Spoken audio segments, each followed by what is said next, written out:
Hi, everyone. Thanks for joining again. I recognize some of the faces from last time, and it's not essential that you were here last time. But I am going to try to do a little bit of review to see where everyone is.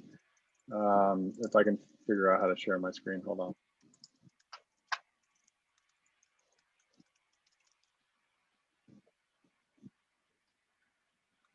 Let's see. Okay. Presenter mode. Oh, hold on. Okay. See a slide that says product market fit, don't leave home without it? Yeah? Okay, perfect. Well, welcome everyone. A couple comments about the competition. People have been asking about, where can I find examples of this, or how do I approach that, so forth. I think it's a pretty good strategy to study the judging criteria for any competition like this and pander to it directly. What I mean by that is, make it excruciatingly clear in your materials that you submit and in any presentations that you do in later rounds, why you should get full credit, full points, great judges' feedback on each category that's laid out on the website. So, there's a link that Tracy put in there, and you can go there and you can, really understand what's expected of you. And don't make the judges or the evaluators guess at what you're doing and why it's a good idea. So you might remember, I told you some stories that my big brother would beat me up for about last week about his snarky way of abusing me when I was younger. So what? Who cares? How do you know? And we're all going to say that about your ideas as you present them. Thank you for having the courage to present these ideas again. Some of you went again, some of you for the first time, and I appreciate you making an attempt to sort of mold it into a kind of elevator pitch framework. That was great, Colby. You don't have to do that exactly in that format, but if you can't communicate your idea, first of all, in that short a time, then you probably haven't worked hard enough. And then another clue would be if you're missing any of the key elements, like the target customer, the problem you're solving, how you're differentiating yourself from competitors and so forth. If you can't come across very credibly on that, then you also probably haven't done enough work. So the sort of holy grail here that we're going for, not just for the competition, but for anyone who wants to launch a business, is often referred to in Startup Land as product market fit. And so I'm going to talk a lot today about product market fit and how to get there through a process of customer validation and fitting these puzzle pieces from the business model canvas together. I would, before we go back down memory lane for a bit, my memory, not yours, but at least for those of you who were here last week, I want to remind you that I'll just keep talking and filling up empty space if nobody asks me any questions, and that can get pretty boring, especially with somebody who has a monotone voice like mine. So, please jump in and interrupt me, ask questions, drop them in the chat, and somebody from the team who has the courage to interrupt me can wave and get my attention. I'd really like this to be as interactive as possible, and I might call on you later just to see kind of where things stand, either with your elevator pitch or with your customer discovery process so far. But let's go back to the way that I've sort of retrofitted my experience 30 years ago in my first business into this lean startup methodology, which, as you recall, this whole process is a is an iterative process. You use trial and error to try to figure out what business should you be in. So you don't start with an idea and and just drive forward with that idea and try to find customers who are willing to pay for that specific idea in that form, the way it came to you, in some epiphany. That's not the way it works. You get to epiphany actually by pivoting to the perfect business for you through these sets of experiments. And so my theory back when I started this house painting business was that some of you might remember, was that summer people have this problem of their house needing to be being in poor condition because it's left alone for 8 or 10 months a year.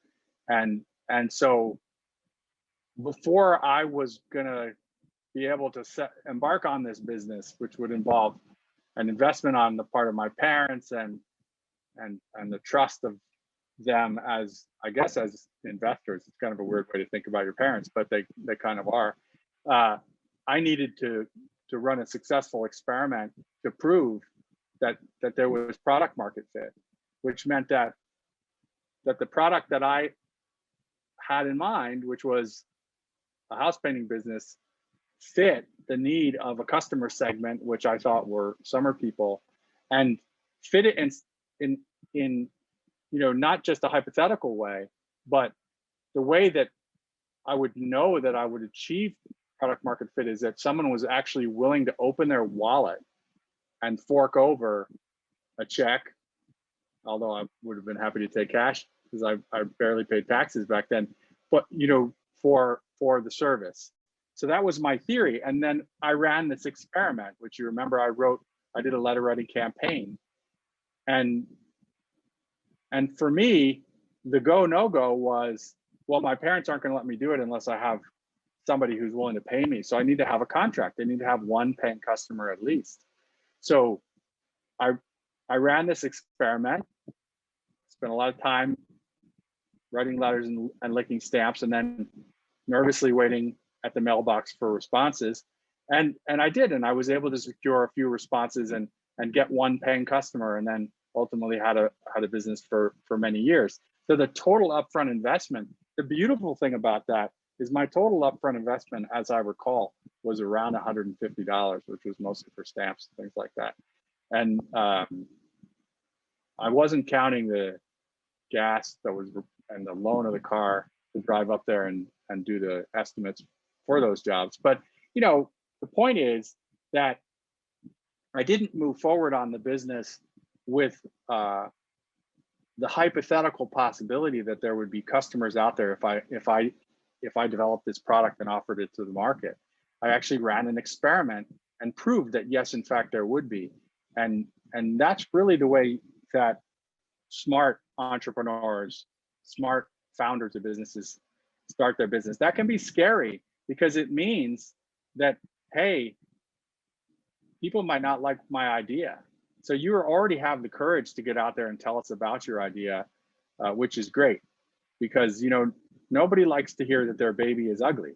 And that's what you're doing really, is you're exposing the possibility that people are going to give you negative feedback on your beautiful idea, the thing that you've gotten so passionate about. But what I'll tell you is it's always better to get that negative feedback, to get punched in the face earlier rather than later, after you'd invested all the time and money in the venture and developing the product. So we do it in this iterative fashion. So a little bit of review of the startup checklist then is, so you find a problem out there and become an expert on that problem. And that means understanding who has the problem and everything about them and how they solve that. And then find out whether your solution solves that problem better than the existing solutions of the day. And so you've created a theory about the problem, which is that your solution fits the problem. And then you test that theory out in the wild. So that's the base level of traction that you need to be gathering now, right now, for this competition. And that's not going to get you necessarily all the way to the end line of product market fit, because just demonstrating that someone has a problem and that they're open to your solution doesn't necessarily mean that they're going to open their wallet and pay for it, which would get you to the next level, which would be, you know, what we call product market fit. Oops, I went backwards, sorry. So I put these slides in for folks that weren't here last week, so you could see that you could see this elevator pitch template. And, you know, the right way to do this is not actually, or the right way to think about it is not actually to develop a elevator pitch up front. It's actually to do it at the end, because you have so much research you have to do, so much customer discovery. You have to get out of the building, get out there and talk to people who might have this problem and learn a lot about that. You have to do some top-down market research, you know, reading secondary market research that you might find searching the internet and so forth. And then you collate that all together into something useful, and then maybe figure out who are your actual end customers. You start to fill in the blanks on this template through that customer validation process. But in any case, here's a good one. Here's what it looks like, the Car2Go one. So I'm obviously very passionate about this particular elevator pitch because I keep using it in all my classes, and every time I talk to anybody, I bring this up. But the thing that I like the most about it is how much information it has about the business. And the only thing that's not in here would be if my brother looked at this and said, well, how do you know?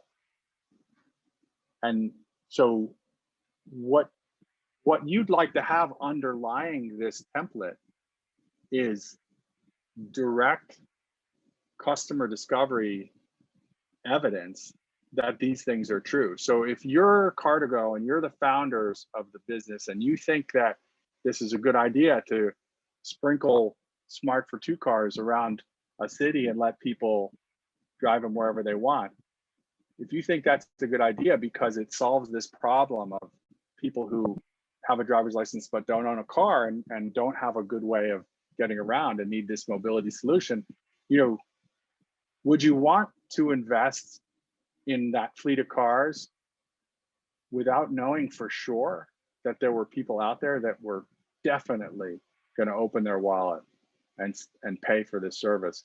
I don't think you would, because those cars aren't cheap. And this is a very capital intensive business I'm using as an example. So under each one of these things, think about them as hypotheses that need to be tested. So mobile urban citizens are the target customer. So that would mean go out and find 100 mobile urban citizens and find out if they have this problem of mobility or a lack of mobility. And so you're getting this problem solution fit in these two first phrases, right? And then the business model is down lower. They offer a per minute car rental service. So they're I can't remember. I think when I used to use it in Seattle, it was like 42 cents or 48 cents a minute. That's how much it cost. So to get to product market fit, they would have to have demonstrated through this customer discovery process that people are willing to open their wallets and pay for that service. And they could do that through, you know, showing us that, you know, people were signing up in advance, people were paying membership fees and so forth and getting ready to do it. So if you haven't worked on this template for your own business, please do, and then use it as a framework to set up your experiments when you go out and do your customer discovery. Okay, so, oops, moving on. So here's a pop quiz in the form of Jeopardy. The answer is a paying customer. So why don't you put the question in chat? Well, put it in the form of a question, please.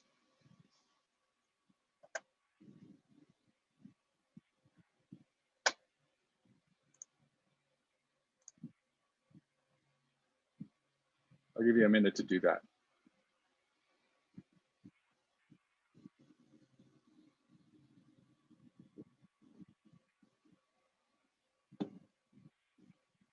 Nobody has the question. Can't be that hard. Like, am I just looking in the wrong spot?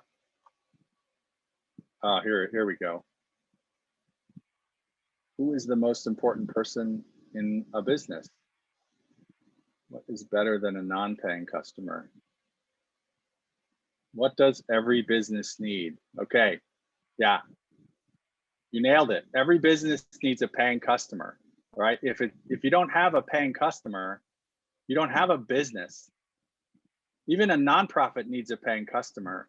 There's a transaction in every organization. You know, you're there with a value proposition for somebody, right?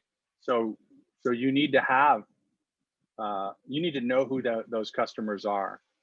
And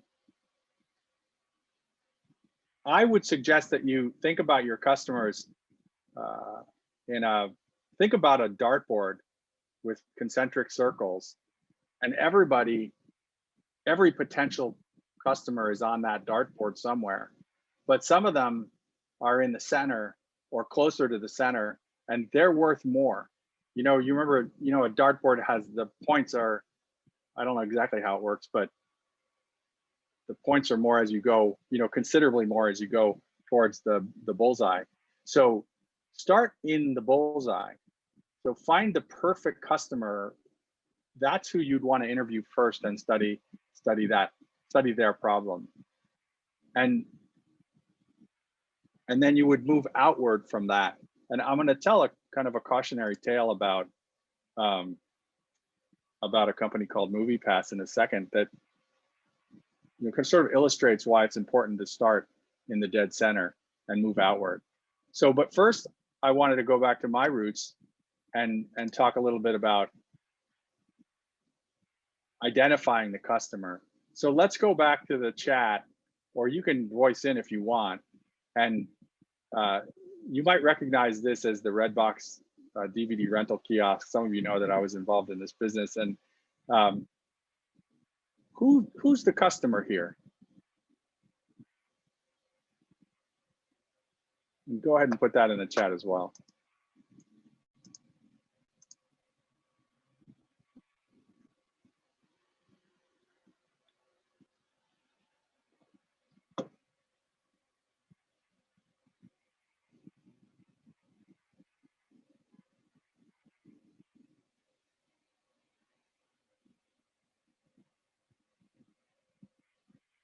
Movie watchers and movie producers, adults.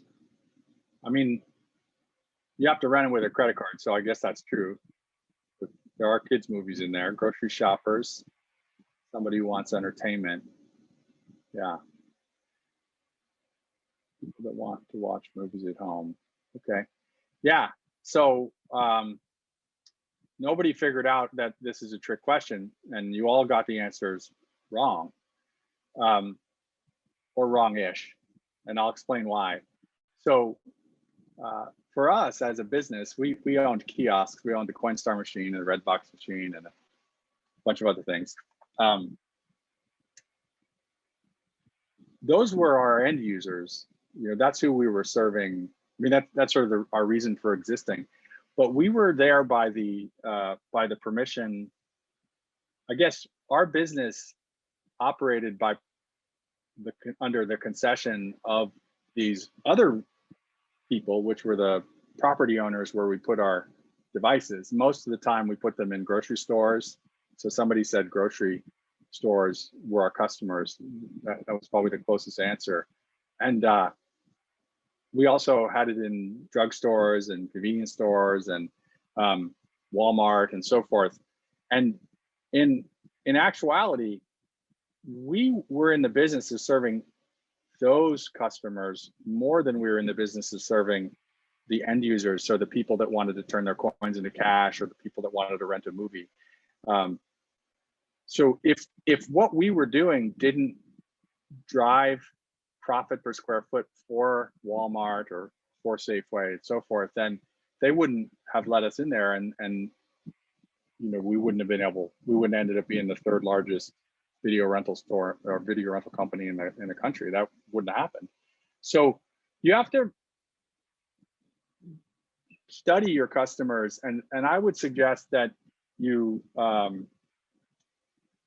you use this Jeopardy question of who pays as a way of figuring out how to target your customer discovery interviews. Because if you have many businesses are like this, where it appears that the customer, the customer seems very obvious, but then they're actually not necessarily obvious. So, a social media platform would be a great example. Is it's not clear who the customer. LinkedIn, I guess you could use. So if I asked you who LinkedIn's customers were, I think you probably would say job seekers, and that's actually wrong as well. Job seekers are the product, just like you're the product on social media if you use Facebook or Instagram or something like that. The customers in LinkedIn's case are actually recruiters who are paying. They're the ones who are paying. LinkedIn is making their money off of them and off of advertisers that are trying to, target specific groups. So in Facebook's case, the advertisers, the paying advertisers, those are the actual true customers. So you might want to differentiate between users and consumers and customers and who pays. So follow first, the bullseye is who pays, and do your customer discovery around them. So there's a product market fit cautionary tale that actually is also kind of related to Redbox, because the founder of one of the founders of Netflix was the president of Redbox and worked for us, and his name is Mitch Lowe, and he also was the founder of this business called MoviePass, which some of you might know was a short-lived but high growth opportunity. I think it went out of business 2 years ago. And what they did was that you paid a monthly membership fee to go and see movies in the movie theater back when we were able to still do that. And when we all heard of MoviePass, they had this incredible deal where you paid something like $10 a month or $120 a year, and you could see as many movies in the movie theater as you wanted. And my son, I think he must have seen hundreds of movies that year. He couldn't believe what a great deal that was. So that's when we heard about it. And when it started, their core customer were serious movie buffs or movie theater buffs, and they were charging about $40 a month for that proposition of being able to go see as many movies as you wanted. And they didn't have a lot of takers. They didn't have a lot of traction. So they started dropping their price. And they finally, when they dropped it down to around $10 a month, all of a sudden the value proposition was so good, because heck, you could go see one movie a month and you'd still be ahead in terms of what it cost to buy a movie ticket versus what you were paying there. And almost, well, not everyone, I didn't, but many people would be willing to commit to that offer. And so they ended up, I think they acquired 8 million. They were the fastest company to acquire 1 million customers. And it was something like over a 6-month period or something like that. And Clubhouse might beat them out now, because I think they're also on a tear. But they ultimately acquired 8 million customers. So they had 8 million people paying them 10 million or $10 a month for that offer. So, that was an extraordinary story in product market fit, where you have this group of people with a problem or with a need, and an unmet need, and you're meeting it so well that they're just coming out of the woodwork. The problem in their case, which I think most people know if you've heard of MoviePass, is that they ran out of money, because they still had to pay. They were the ones that had to pay the theaters for the movie tickets, and they hadn't really thought about the business model well enough to figure out how they're going to do that. And so they ran out of money before they could figure out their business model. So that's, sometimes having customers can be the worst thing ever. So on, I got to get rid of something here. So when you think about product market fit, what I'd urge you to do is to think about 3 sort of bottom up steps. And by bottom up, I mean, you've been out actually interacting with potential customers on a one-to-one basis, on a first-hand basis. You've done primary, what we call primary research. So you're not basing it on your top-down assumptions or your top-down research, which would be, I looked at the census and I know that there's 110 million households in the United States. And if households are my customers, you know, then, and I can get every one of them to give me $1, then I could have $110 million a year business. So that would be top-down reasoning. So the bottom-up steps are first, you know, I'm getting a little repetitive, I hope, here because it's so important, is understanding your customer's problem and knowing everything about it, all the nuances of their problem and how they solve it. And so that's step 1. Step 2 is understanding what they think about your solution. So does your solution solve the problem? So, you know, in the original Coinstar case, which I think I talked about last week, you know, the founder, Jens Molbach, went out and interviewed folks to find out if other people had this problem of lugging around a jar of coins and not knowing what to do with it. And he did find out that they would.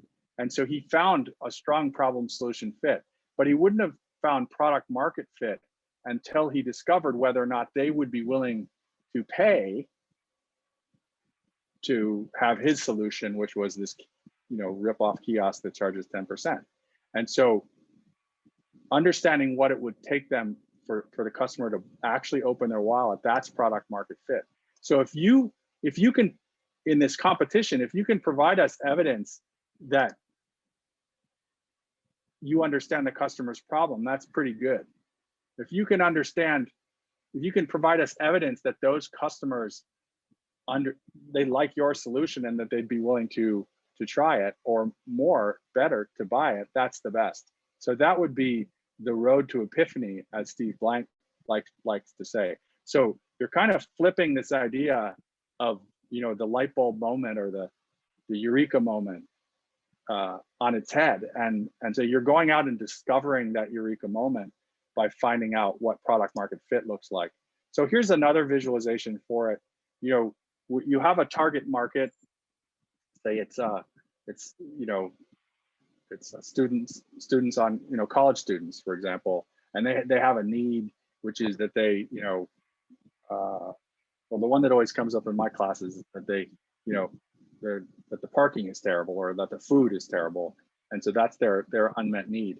And so the value proposition you come up with is, you know, some parking valet service or some app that delivers food right to the classroom. And so the work you're doing here to build evidence of traction for your venture, to fit your value proposition to the market and the customer, is this customer discovery, is this interview process. So I think this is by now totally redundant, so I'll skip it.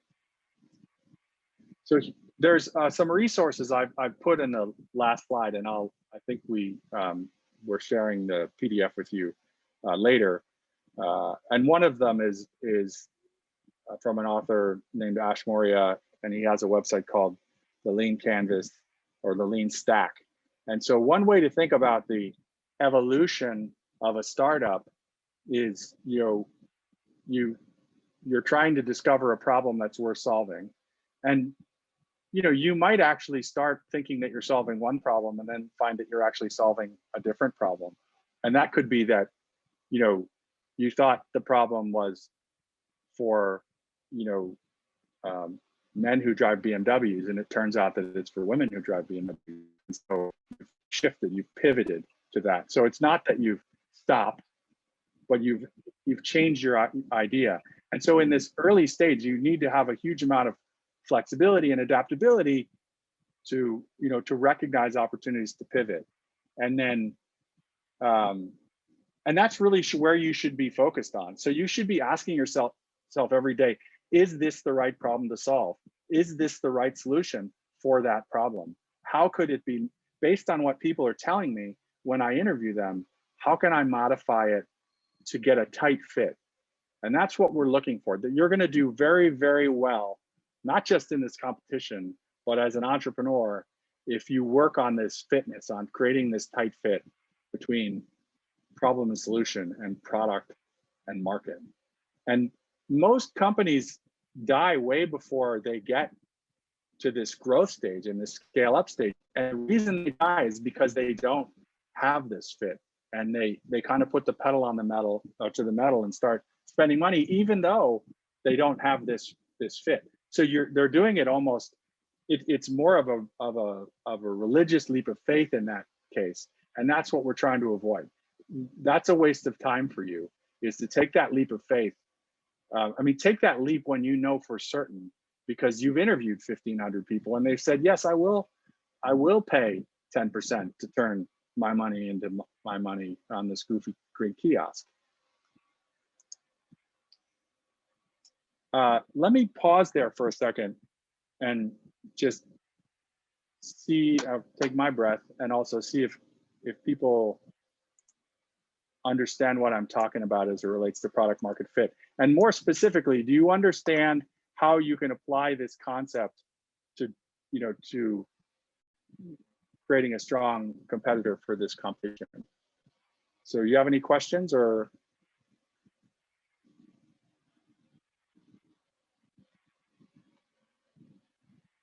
I hate it when there's no questions, That usually means I'm not doing a very good job.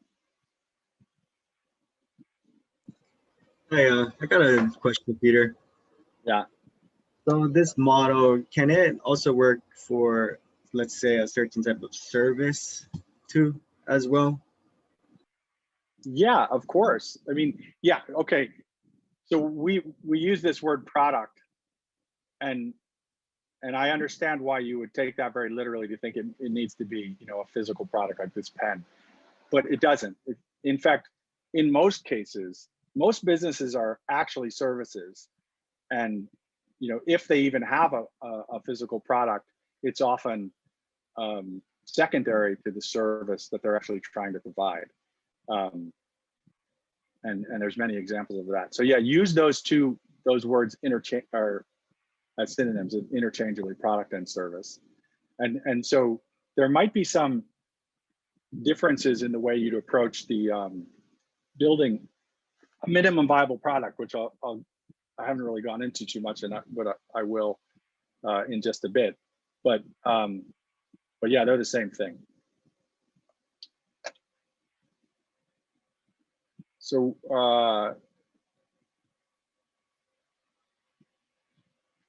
okay, what metrics show you that there's product market fit? How do you know that you've achieved product market fit? Okay, so that's a great question. How do you know when you're sort of done with this process? Well, I think this is sort of circular reasoning, I suppose, but you're done when people are willing to, people are chomping at the bit to pay for your service. So if they're coming to you and saying, how can I, if they're opening their wallets, how can I pay? Then So, and you might not want to actually have, you probably don't want to actually design the product and then put it out in front of people and hope that they're willing to pay, or the service. But if you've told them about it and they're saying, when can I get my hands on this thing? Then you're getting that's pretty good feedback. So particularly if it's in the context of money. So I like to think of product market fit as a Venn diagram where you have a circle that has product and a circle that has market, and they're overlapping. And the thing that's making them overlap, there's a dollar sign in there, right? So they know that your product or service is going to cost them, they're going to have to give up $20 or $50 or $100, whatever it is. And if they're willing to do it, then you've achieved product market fit. And you particularly achieved it if, every time you talk to a perfect customer, a person that fits this particular profile, every time you talk to them, they're leaning into you and saying, where can I buy it? When can I buy it? let me know when it's ready. Where can I sign up to, for the service or for the beta or whatever it is. So those are strong signals of product market fit. And I think it's a good idea to come up with a metric. And thank you for bringing that up. Come up with a few metrics that you think are success criteria. Like, if these metrics are achieved, if this threshold is passed, then this is traction. And so somebody threw a question in to define traction. So I'm probably in a later boot camp going to talk a little bit more about traction, but think about traction as, so think about a car. You don't know what it's like to drive on the ice here, but I do. And you hit the gas and the wheels start spinning and the car doesn't go anywhere. That's because you don't have any traction. And traction is forward momentum because the tires are digging in. So the vehicle, the business, the organization is getting somewhere. So that's the generic view of traction. And what constitutes traction would be, so the gold standard would be a paying customer. So if you have even a barbed wire and broken glass version of your product, and people are still willing to pay for it because it does what it's supposed to do, it creates that value proposition. That's called a minimum viable product. That the MVP is what is the least amount of effort I can put into making this product or service so that it delivers that value proposition, and as proven by people willing to pay for it. So that's the gold standard for traction. Like, I threw up a website with my offer and people paid for it. So that's traction. That's number one, paying customers. Okay. Then there's a whole longer list of things. Market research can be traction. So if you've gone out and talked to 100 customers and had a structured interview with them and really understood their problem and how your solution solves their problem, and you're getting those, we'll call them buying signals. When can I get this? But how soon is it going to be available? Here's my name, address, social security number, and credit card, and when it's ready, I want to, you can go ahead and charge me for it, right? Those type of buy signals are also traction. And then there's some other kinds of organizational traction, I would say. So if you have a great team that really are experts on this problem, that would look like traction to outsiders, to potential investors and stakeholders and so forth. Okay.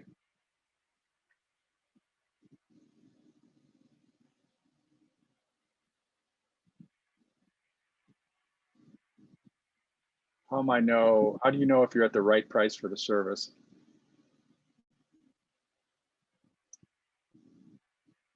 So you're saying, okay, Tanya's saying, yeah, hi Peter.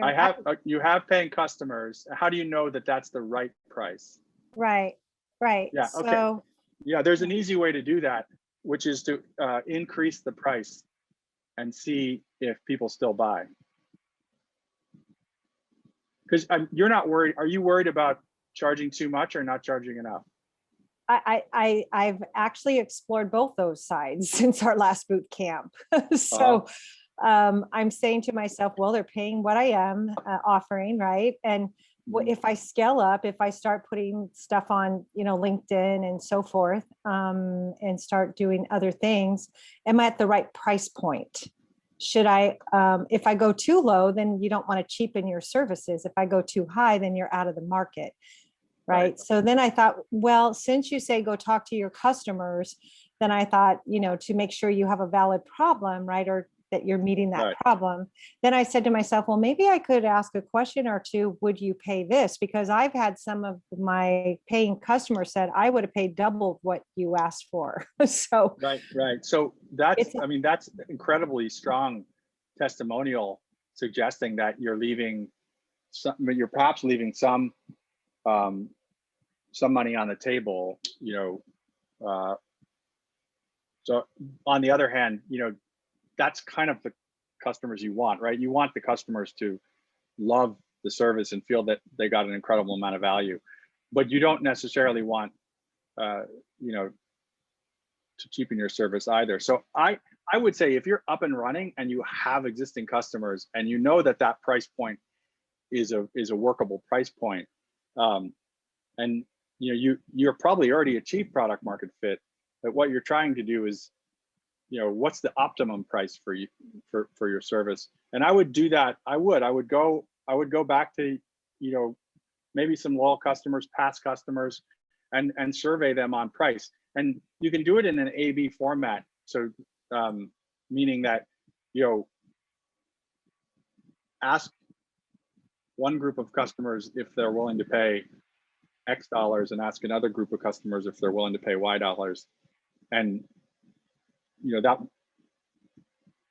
you know, you can test lower price and higher price at the same time that way. Or you could just give them an open-ended thing, you know, give them ranges. You know, I'll pay between A and B and C and D and E and F. I'm putting those letters in for numbers because I don't have any idea how you charge for your service, and see what they pick. And certainly if 80% say are picking a higher number than you're charging, then I think that's strong evidence that you're leaving money on the table for the business, or the other way. It could be that if you're, you know, if 80% of them are pricing it down, you know, you might want to consider dropping your price, because that might help you grow a lot more customers if that's the nature of your business.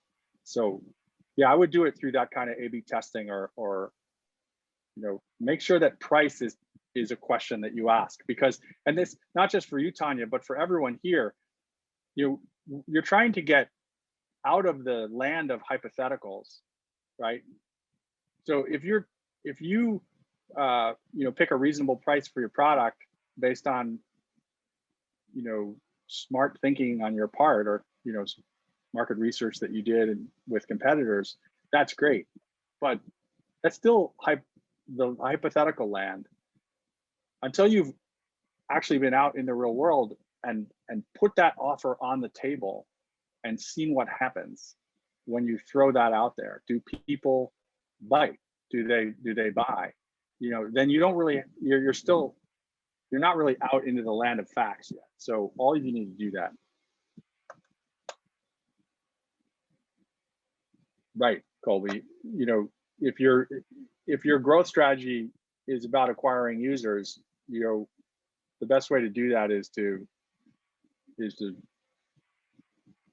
drop your price. I mean, free is an incredibly strong growth proposition, but you know, if you remember the MoviePass cautionary tale, I mean, they dropped their price.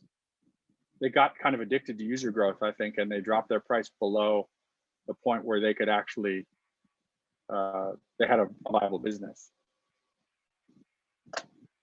Pretty surprisingly common tragedy that people get into. All right, so I don't know, did I miss anybody? Yell out if I missed you in the chat. I was trying to throw a bunch of things together. Well, I guess how big a market fit would be good. I don't think that's necessarily the right way of looking at it.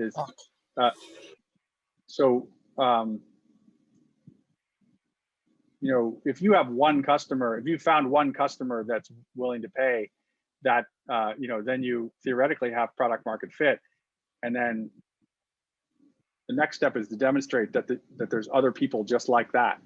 And then, so you're kind of counting noses to get to your target, you know, your total addressable market. Like, how many people just like this person are there out there in the world? And so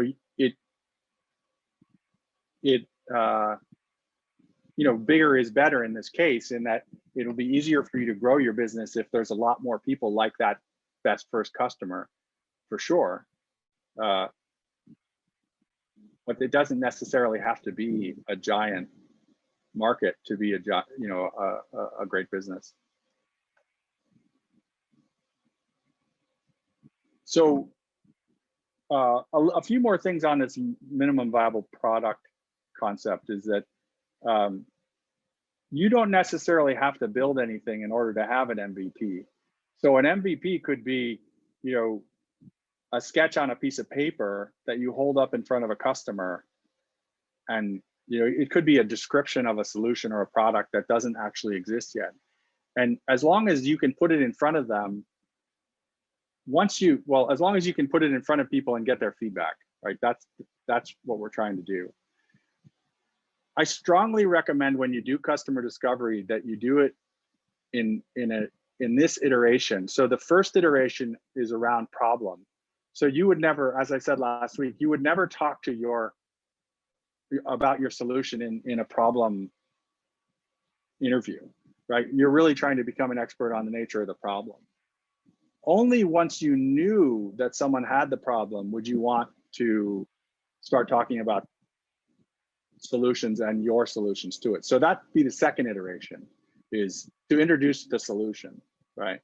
And then the third iteration would be to introduce the price, right? Because it's very easy for someone to say, like Tanya's customer, oh, I would have paid twice as much for that. Anyone can say that, but will they actually pay twice? You have to take them up on that commitment in order to find out whether that's real product market fit traction, if you follow me. Okay. Any other questions? We can move on to some other stuff. How are we doing on time, Crystal? Good? Okay. We have about 25 more minutes. Okay, great. So jump in and yell if you have more questions, and I appreciate the ones that came up in chat. I think those were good clarifying questions. Okay, so as I said, when I did the pop quiz, start with your best customer, which is at the dead center of the bullseye, and move outward from there. So a mistake that many startups make is trying to find a big market to be in on the assumption that the bigger the market, the more forgiving it'll be. And that, it's like, the idea that, well, even if I only get 1% of a market or 1/10 of 1% of a giant market, that's still going to be a big enough business for me. So as if that implies that, even a knucklehead could, get 1% of the market. But you have to remember that a market exists. A market is a group of customers that are already in a relationship with service and product providers. So those are existing transactions that are already happening. So, if you look at the social media market, the size of the social media market in dollars, we're talking about dollars that were spent in the past, that are being spent already in transactions that are already, committed between parties. And so if you're a new entrant in that market, you don't just all of a sudden get to share a piece of that. Like, you have to take that away from somebody else. And so even though it's tempting to look at, well, there's a giant market, the market for mobile phones is huge, and so I'm going to have a product in the mobile phone market. You have to remember that those dollars are all accounted for. People already have their hands in other people's pockets. So I would encourage you to nail it down to what you might call a strategic market, or a beachhead market. Find your bullseye, and it should be pretty small.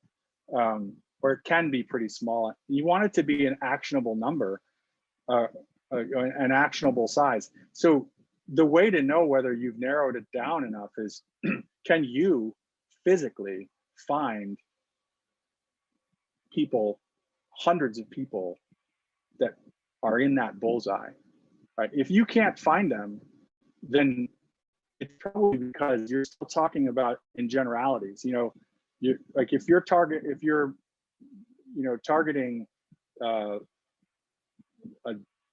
have a gender oriented product, so you're targeting women, or even if you're targeting working age women, right? Even if you're targeting working age women, you know, in the US, you're still talking about a massive part of the population, and you haven't really found those customers yet. It's sort of hard for you to get that much information. So you want to narrow it down as much as you possibly can, and then find people that fit that profile exactly, and so build up from the bottom.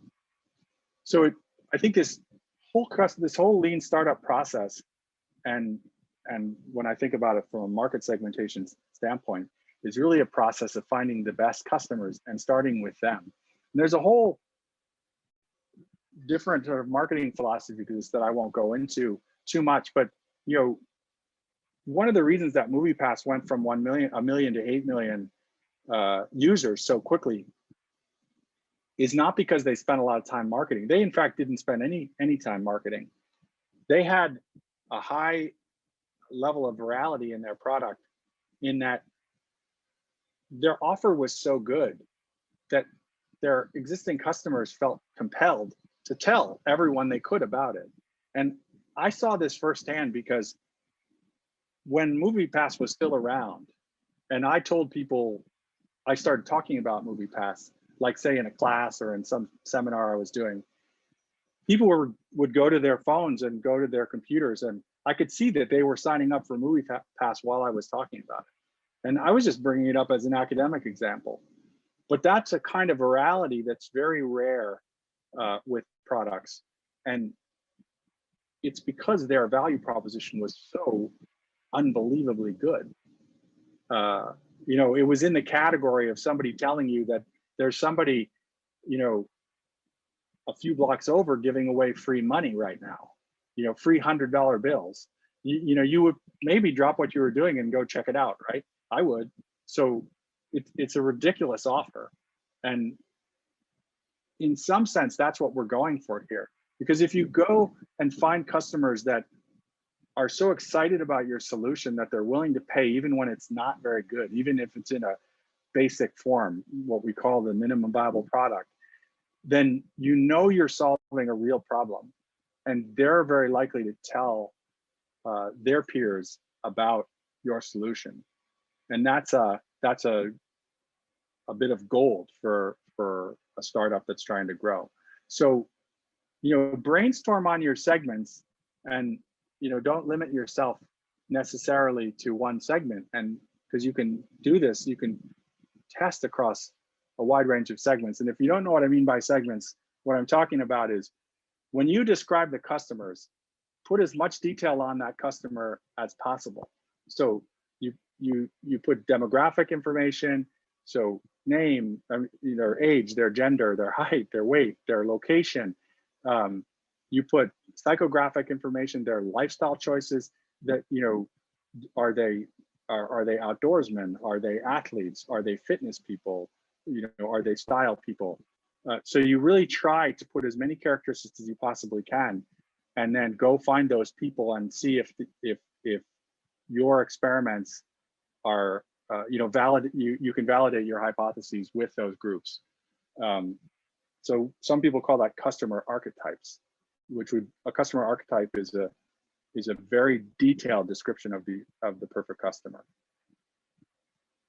So, you know, if I was targeting, I don't even know what this product is, but I put these characteristics in here just to show you how it is you narrow down. But, you know, targeting women in the US that's a big generic group. And so it might be better for me to start in a geography like, say, New York, where there's roughly 10 million women. And then, you know, depending on what product I'm offering, if there's some sort of psychographic data point, like, you know, I'm offering, you know, pet products, for example, then I need to target dog owners. So there's 500,000 dog owners. I think there's 500,000 dog owners in Manhattan. It's amazing. Everybody has a dog in New York. You wouldn't think that. But having lived there for many years, I know for a fact that everyone has a dog. So, or I think 1 out of every 2 people or 3 people have a dog. So in this case, I'm coming up with a sort of ridiculous example of women in New York City who own dogs and drive BMWs. And that's just to show you about how far I want you to go to narrow down the descriptive level, so that I'm down to 5,000 potential customers, and if I can figure out what ties them all together and where they are, I have a pretty good chance of being able to talk to them and market directly to them. So you're done with this process when you achieve these three targets. So when you have a customer segment where everyone is buying the same products and they're all buying it in the same way, so they're buying the same products at the same places, and that they heavily influence each other through word of mouth, meaning that's going back to this like MoviePass example where they feel compelled to tell somebody about a new great value proposition. So that's kind of when you're done. And the reason that is because word of mouth marketing is so valuable to you because it doesn't cost you anything. MoviePass, and again, I'm using an example of a failed company, but it was so wildly successful in that period of growth that it's really a kind of a marketing case study dream come true, in that people, when they heard about MoviePass, felt compelled to tell 10 other people about that. And a significant portion of those 10 actually signed up. So that's an incredible marketing machine. And that's kind of where you're trying to get to, because at the end of the day, we make decisions, particularly the big decisions we make in our life. We make them because our friends and our relatives tell us to make them. They recommend them. They tried it and they're telling you to try it. So if you've ever answered a question of how, from a restaurant or some other service, how did you hear about us? They're kind of trying to get at this word of mouth marketing thing. They're trying to find what is the channel that's the most effective. And the one they love is, I heard about it from a friend, because they probably didn't pay, that company didn't have to pay for you as a customer. Whereas if I said, well, I saw the ad in the paper, that meant that they had to pay. So they could, that's also useful knowledge, but that means that they paid for me to become a customer by dropping a paid ad in the paper. But if I say I heard it from a friend, that means that my brand is out there and people are talking about it. And there's a great way to test whether you have this sort of word of mouth power. And you can do it now. And you can add it into your customer discovery process. So when you describe your solution to somebody, why not ask them at the end, hey, how likely is it you would recommend a service like this to a friend? And on a scale of 1 to 10, and keep track of those scores, because they'll tell you something about how expensive it's going to be to build your solution, to market your product. That's called the Net Promoter Score. And increasingly companies are using it. I know I get kind of irritated because I have a lot of different services are asking me this question all the time. And since I know what it is and I know what they're getting at, I get kind of irritated when I go and see the doctor and then I get an email saying, how likely are you to refer us to a friend? But that's because this is the most effective measure of the power of a brand. And it becomes very important. And I would encourage you to put it in your customer discovery process. So let's see. Yell, Crystal, if I get within like 5 minutes of the end. I want to talk a little bit about analyzing a market from a top-down standpoint and the bottom-up standpoint, because when you put those two things together, you have a pretty powerful description. So for your product market summary, if you can tell us, because you've gone out and found that Gartner research or Forrester research or Jupiter Communications says that the market for this widget is going to be $1 gazillion in 2025, that's good. That's called top-down market research. And that's helpful for us to understand that there's an interesting growing market out there. So things we would look for would be, how big is it? Is it growing? At what rate? If it's declining, that might not be so good, although I'll tell you my own story about a declining market and how we did fine in that. is it a, you know, is it a mature market where there's, you know, are you competing with the top 3 mobile phone carriers, or is it a whole new category that where there's no One number question. one player yet? Yeah, sure, go. How can we find the growth rate of the market? Well, it's tricky if you're in a new market that doesn't really exist yet. But if not, there's some good sources. I should have put these in the deck, but I didn't. But if you're a UH student, then you have great resources, research resources through the library. So there's very valuable, very expensive subscriptions to private companies, market research companies like marketresearch.com, like IBIS, Gartner, and so forth. And they'll give you the growth rates for the market. So like if you went to IBIS through using your username and password, you know, for UH, then at the library and looked up, you know, the ice cream market in the US, you'll probably find a research study that'll tell you how big that market is and what its growth rate is and who the key competitors are and what their market share is. So that's all useful top-down research. If you have a, you know, like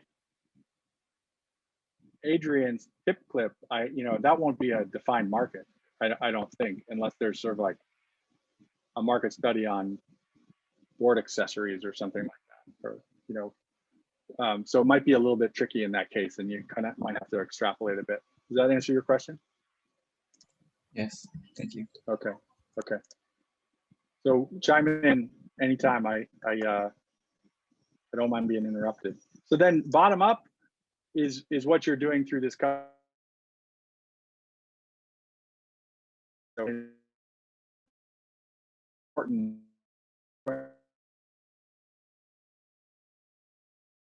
in building your case, you know, with firsthand knowledge. So you have secondhand knowledge coming from IBIS or one of these market research studies, top down.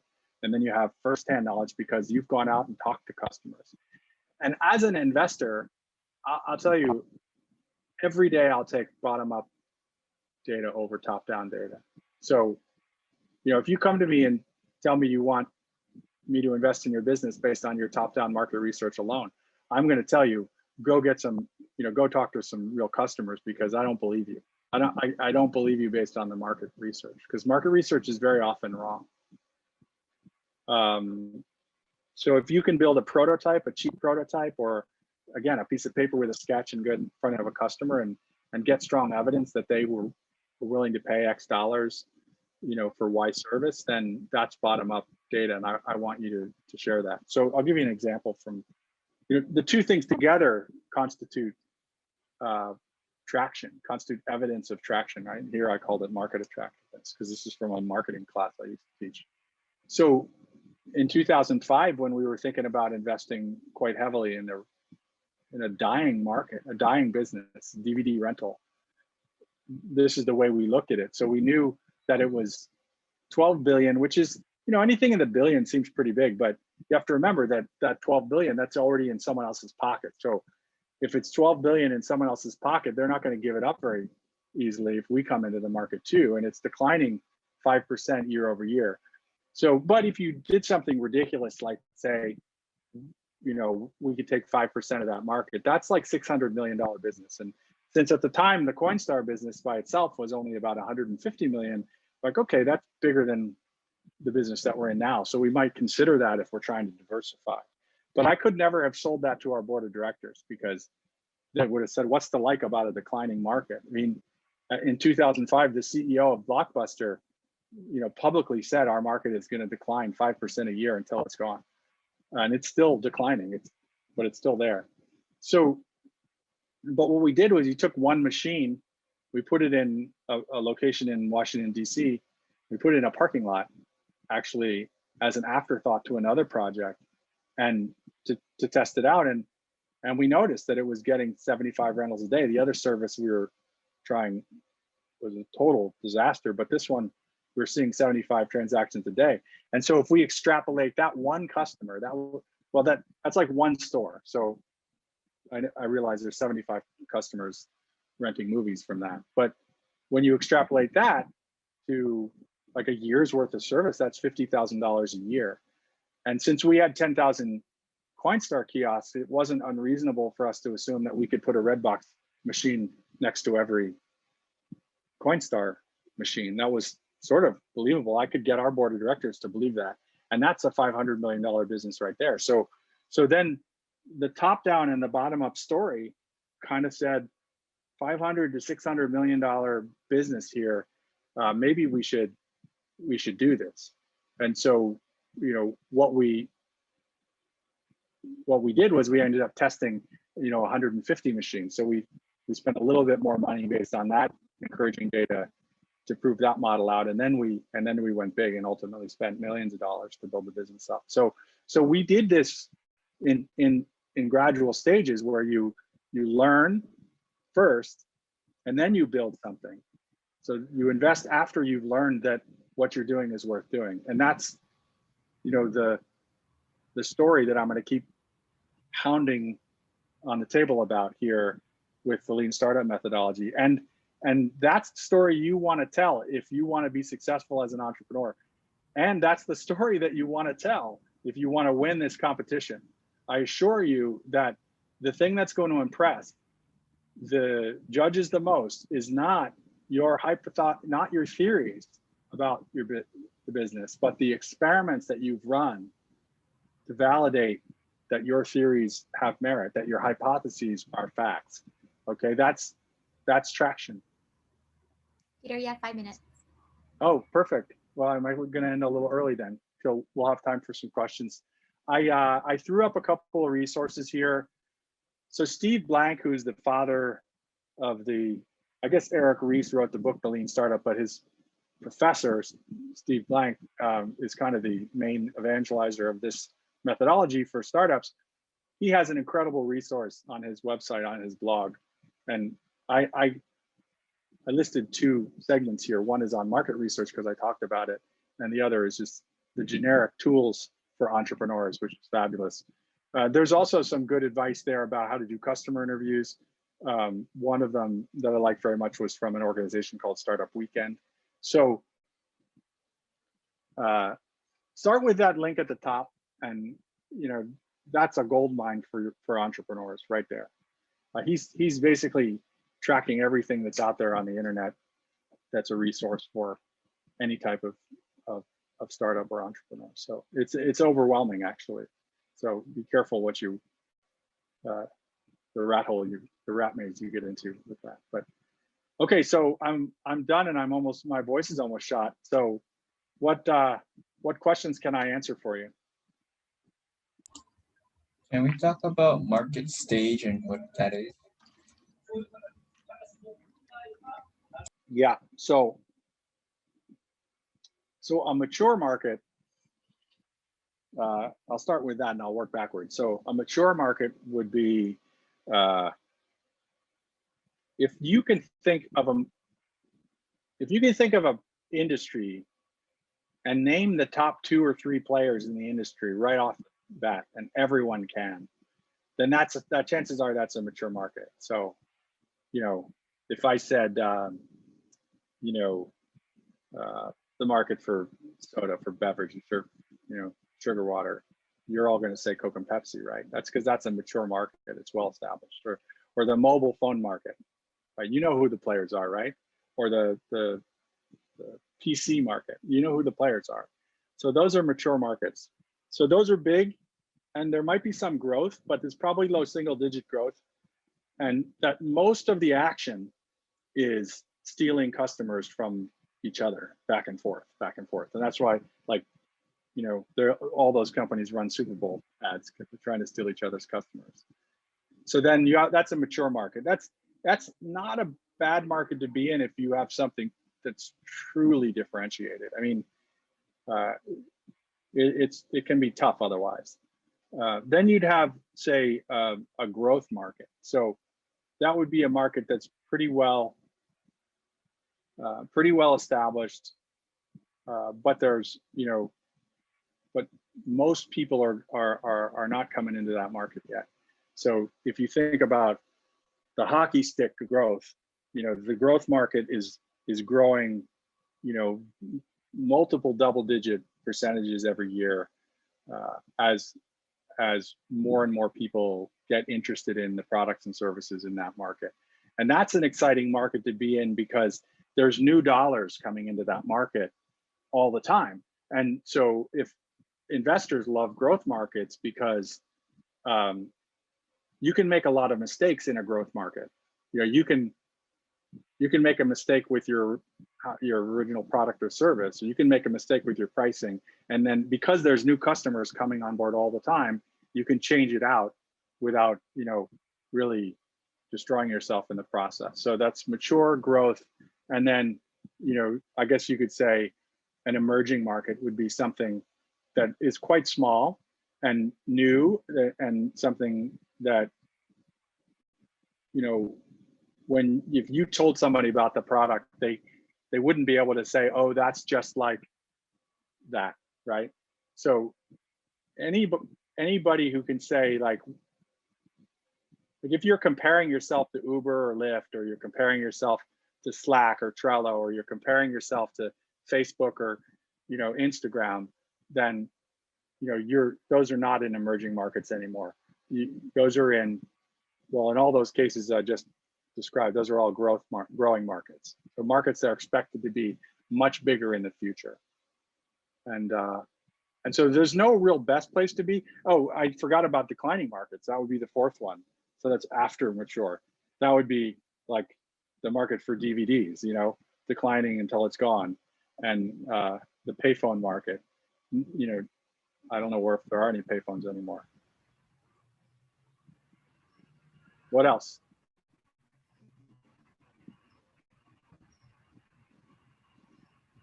Hey, Peter, it's 5:31. Okay. All right. Well, thank you for hanging with us. I'll just turn it back over to you if you want to wrap up, but you know, these are topics I like to talk about. So don't hesitate to reach out if you want to ask questions. You're too shy to ask questions on Zoom. Thanks, Peter. I just have a few announcements or reminders before we close this up. I did want to say something about the product market summary that's due for the UH Venture competition. That's the first submission. It's due on March 1st at 11:59 p.m. If you take a look at the judging criteria, it really clearly outlines what you should include in your summary. And it should be written in an essay form. We've gotten a few questions. I did want to say, though, that you should start by writing a summary about your idea and maybe why you're the team to execute this business idea. Because sometimes in the past, teams have gone right into just kind of answering each of those questions in the judging criteria. And the judges really have to dig deep to figure out, what is this business even about? Why should I trust this team to do this business? So I would encourage you to start off by writing a summary about what your business idea is, a little bit about maybe the problem solution fit, product market fit, and then a little bit about your team before you kind of get into the details that are required in the judging criteria. If you're welcome to add images and charts and things like that, but I would encourage you to add those in as your appendix because you are limited to, I think, 6 pages, and the total document should not be longer than 10 pages.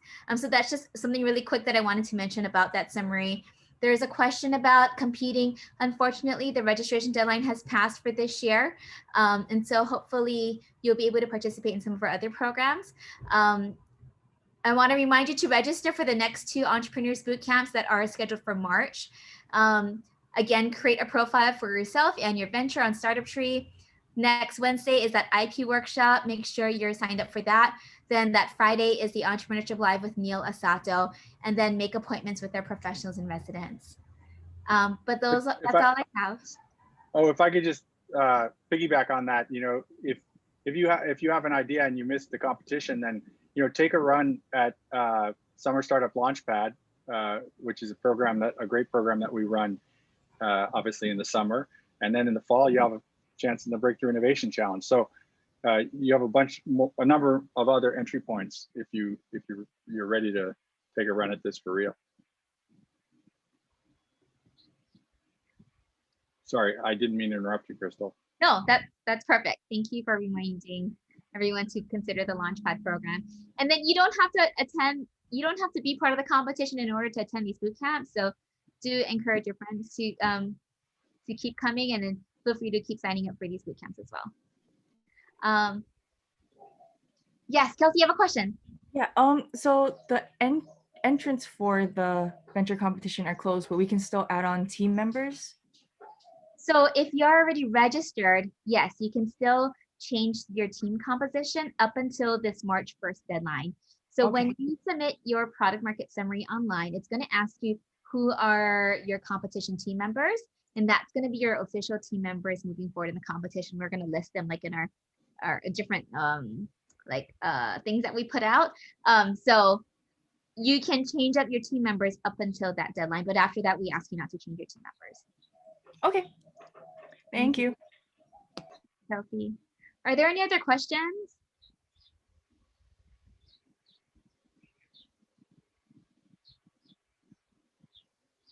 Yes, so the product market summary is due by March 1st. There's gonna be a link that shows up on the website. Let me just drop the PMS link.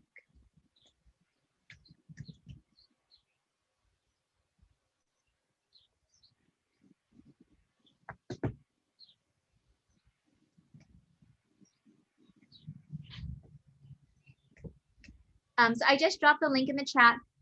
This is the page that has all the details for the product market summary. And then there's a submit here button, and that's where you're going to submit your summary. That link should also be available on the homepage, but know that that's where that button will be. Thanks for the question. Any other questions? Good luck, Kobe. We're going to make that announcement on Monday on Instagram. And our Instagram handle is @PaceHawaii. I wish I could win some sherbet too. Okay, if there are any more questions, we're gonna end this. Thank you everyone for joining us.